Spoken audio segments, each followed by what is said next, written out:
I always believed a mother's love had no limit, no matter what.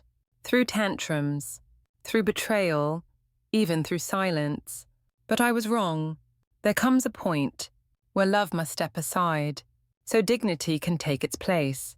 And that point came when my own son threw me away. My name is Margaret, and I spent 73 years of my life believing I had done things right.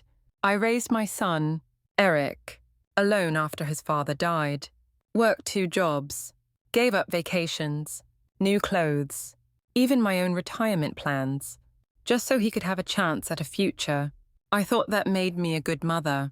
Turns out, it made me convenient, until I wasn't. It started slowly. Eric and his wife, Kelsey, began checking in more often, asking how I was feeling, if I was sleeping enough, if I ever forgot to turn off the stove. At first, I thought it was sweet. They cared. But then, they started showing up with papers, just in case. "Mom," Eric said, "power of attorney, emergency authorizations, medical releases, just being responsible." You know, I trusted him. Of course I did. He was my son.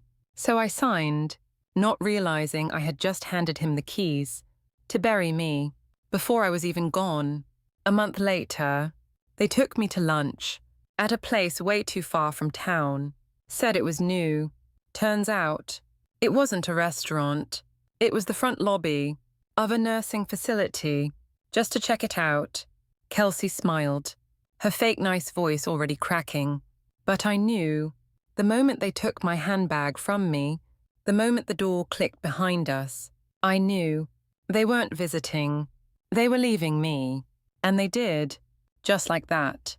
No goodbye, no explanations, no remorse. The first night in that facility was the longest of my life, not because the bed was hard, or the food tasted like cardboard, but because I had no idea how everything I'd built had been reduced to a shared room with linoleum floors and a plastic chair. Eric didn't answer my calls.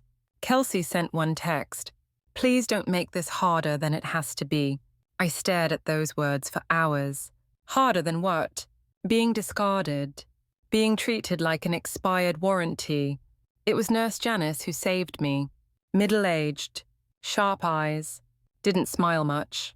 But she saw me, not as a patient, as a person. "You're sharper than you look," she said one morning. "I'm not supposed to say this, but your son signed guardianship over you with a court, fast-tracked it, claimed cognitive decline." "What?" I whispered. "He said you left the stove on, that you forgot your name, that you were a danger to yourself. But none of that's true." She nodded. "I know. That's why I'm giving you this." And she handed me a card, black, simple, embossed with gold letters. Rachel Grant, elder rights attorney. That night, I called her. My hands trembled as I explained everything. She didn't interrupt. When I finished, she said, "Margaret, they used your trust against you, but if you're ready to fight, I'll help you take it all back." And for the first time, since the door clicked behind me, I exhaled. The legal process wasn't fast, but it was precise.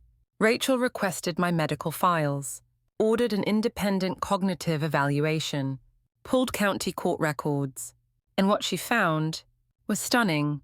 Eric had filed for emergency conservatorship by submitting forged documentation, claiming multiple doctors diagnosed me with early-stage dementia. Only, those doctors didn't exist. The names were real, but the signatures, fabricated. Rachel's voice shook the day she told me, "Your son committed fraud. Margaret, we're going to court." Tama. The hearing was quiet. No jury, just a probate judge. Eric showed up with Kelsey, both dressed like they were attending a charity gala. He smirked when he saw me, that smug, pitying grin, like he expected me to cry. But I didn't. I looked him in the eye, and for the first time, he blinked. Rachel presented the evidence like a surgeon, each forged page, Each lie, each false medical claim, and the digital trail that led right back to Eric's home IP address. The judge asked him one question. "Why did you do it?" Eric stammered. She's getting older. I thought I was protecting her." But the judge cut him off. "Your mother passed a full cognitive assessment with no red flags.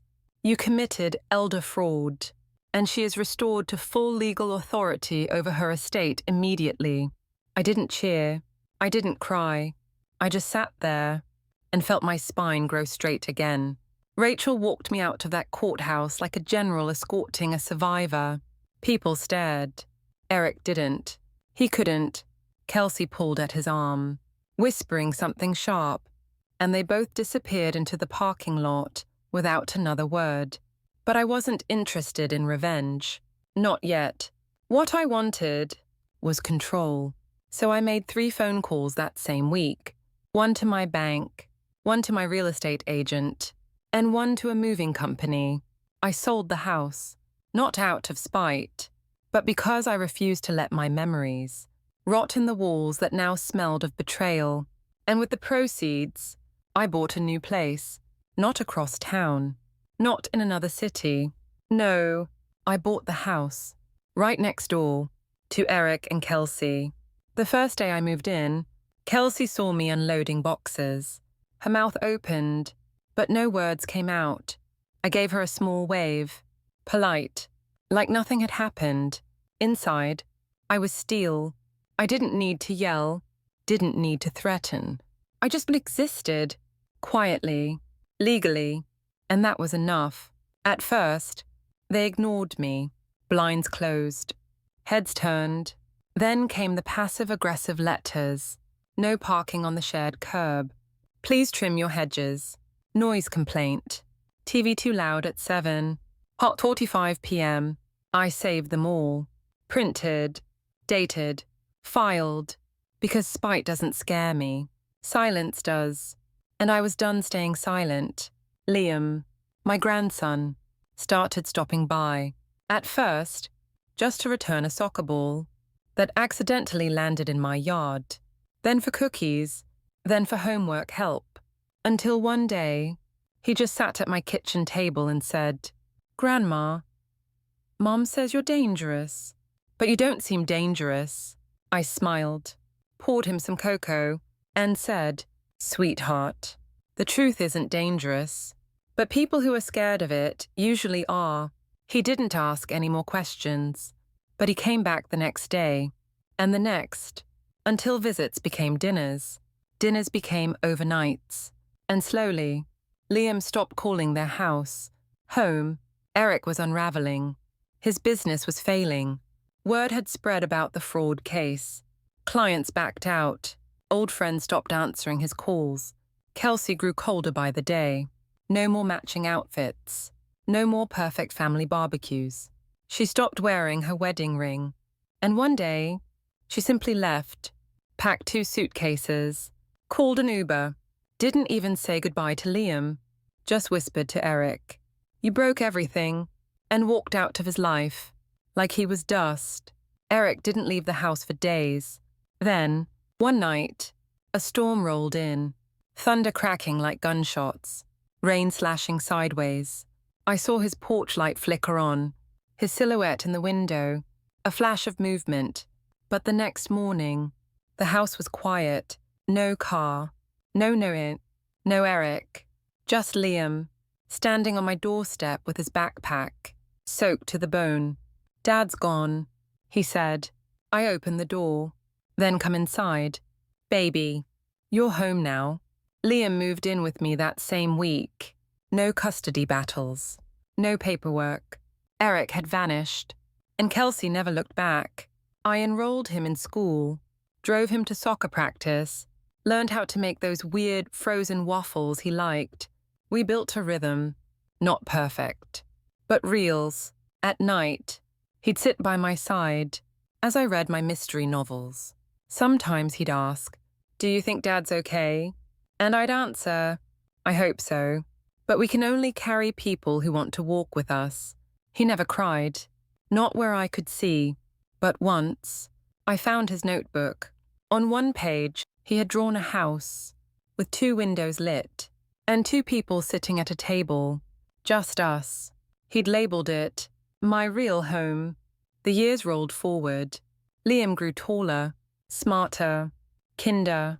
He never asked about his mother, and only sometimes about his father. But he held on to his last name, like it was a reminder, not of pain, but of what not to become. I rebuilt my life. 2. I started a little garden, read every book I'd put off for 40 years, even joined a community choir. Though my voice could scare a squirrel off a tree, people in the neighborhood whispered, "They always do. She's the one who took her son to court. She lives alone now." Right. No. She raises her grandson. The boy's doing well. I let them talk. Because I had peace. And sometimes, peace is the loudest revenge of all. I never needed to scream, or destroy, or burn down what betrayed me. I just outlived it, and lived better.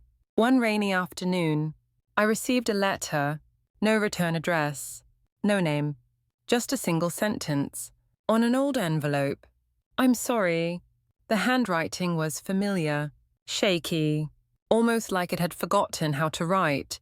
I stared at it for a long time, then placed it in the drawer, next to my old wedding photo, next to Liam's first report card, next to nothing else. I never told Liam. Some stories aren't meant to be shared. They're meant to end, quietly, not with fire, but with stillness. So I closed the drawer, went back to the kitchen, and started preparing dinner. Because that night, my grandson would be home at 6, and he always liked my chicken pot pie. Liam graduated high school with honors. He gave a speech on resilience. I sat in the front row, cried like the soft old woman I always said I'd never become. When he walked off that stage, he hugged me first, not his friends, not a teacher, me. And in that moment, everything Eric and Kelsey tried to erase was rewritten, not by revenge, but by love. Liam went on to college, came back every weekend. We cooked, we argued, we laughed, and we kept going. Because that's what survivors do. We keep going. Even when we've been broken, even when the people we loved most were the ones who cracked us open.